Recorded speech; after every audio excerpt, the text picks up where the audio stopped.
Magandang umaga. Narito na ang pinakahuli sa lagay na ating panahon ngayong araw ng Linggo, March 22, 2026.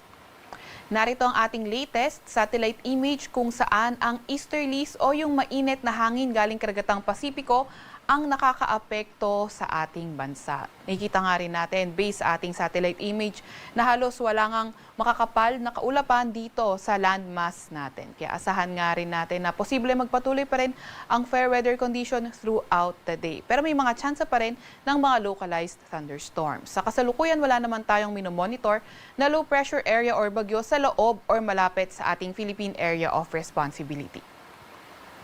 Para naman sa lagay ng panahon ngayon sa Luzon, kagaya nga ng nabanggit natin kanina, fair weather ang ating inaasahan pero may mga tsansa pa rin ng mga localized thunderstorms. Dito yan sa may Metro Manila and the rest of Luzon. Yung mga kasamahan natin sa Regional Services Division patuloy na maglalabas ng mga thunderstorm advisory, rainfall advisory o hindi kaya heavy rainfall warning kung kinakailangan.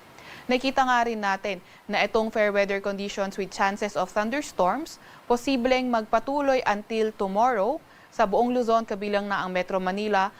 Pero pagdating ng around Tuesday, posible ngang maging maulan dyan sa may silangang bahagi ng Southern Luzon. Agwat ng temperatura ngayong araw sa Metro Manila ay 21 to 32 degrees Celsius. Sa Baguio naman ay 15 to 22 degrees Celsius at 21 to 30 degrees Celsius naman sa may Tagaytay. Agwat at temperatura sa may Tugigaraw ay 21 to 33 degrees Celsius, 22 to 32 degrees Celsius sa may Lawag at sa Legazpi naman ay 24 to 33 degrees Celsius.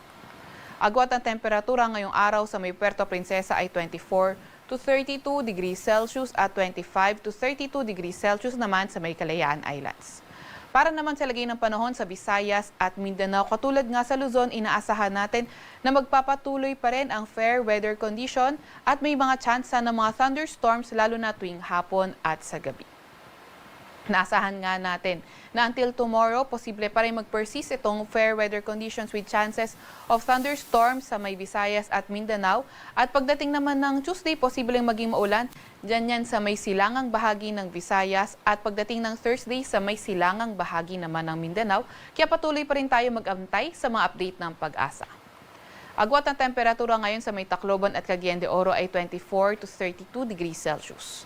Sa may Cebu naman ay 25 to 32 degrees Celsius. 25 to 31 degrees Celsius sa may Iloilo, 24 to 34 degrees Celsius sa may Zamboanga at 25 to 33 degrees Celsius naman sa may Davao. Update naman tayo sa heat index as of yesterday. Ang pinakamataas na naitalang heat index sa Metro Manila ay umabot sa 33 degrees Celsius.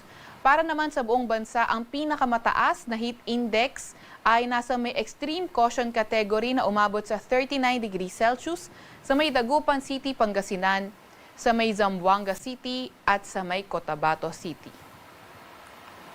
Base naman sa pagtaya ngayong araw, ang heat index sa Metro Manila ay posible maglaro mula 33 to 35 degrees Celsius. Sa buong bansa naman, ang heat index na pinakamataas ay posible pa rin sa may Zamboanga City at Cotabato City na posible ngang umabot ng 40 degrees Celsius.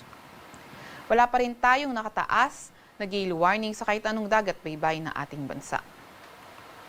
Sa Kalakhang, Maynila, ang araw ay sisikat ng 5:59 ng umaga at lulubog ng 6:07 ng gabi. Huwag magpapahuli sa update ng Pag-asa. I-follow at ilike ang aming X at Facebook account, DOST-Pag-asa. Mag-subscribe sa aming YouTube channel, DOST-Pag-asa Weather Report. At para sa mas detalyadong impormasyon, bisitahin ang aming website, pag-asa.dost.gov.ph at panahon.gov.ph. At yan nga munang pinakahuli sa lagay na ating panahon. Wala sa Weather Forecasting Center ng Pag-asa, Veronica C. Torres, nag-ulat.